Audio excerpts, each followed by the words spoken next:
Dans cette vidéo, on va parler du théorème de Varignon.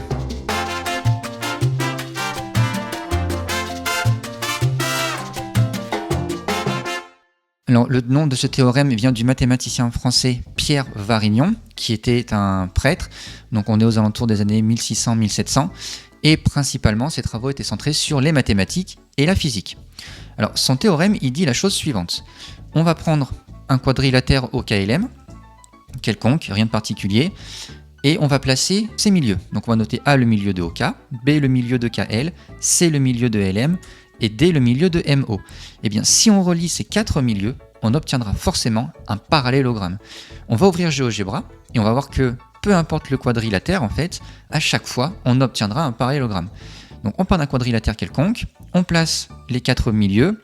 Une fois qu'on a placé les quatre milieux, on va les relier, et on voit bien qu'on a un parallélogramme qui est représenté.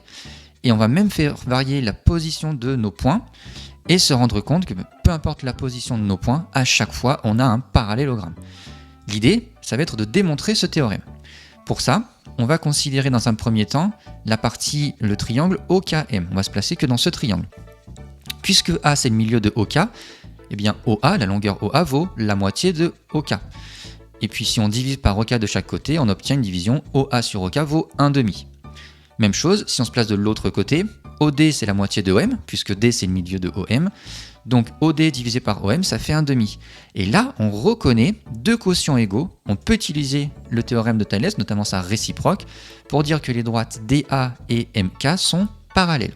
On se place de l'autre côté, dans le triangle MKL, et on va raisonner de la même façon. B c'est le milieu de KL, donc KB sur KL vaut 1,5.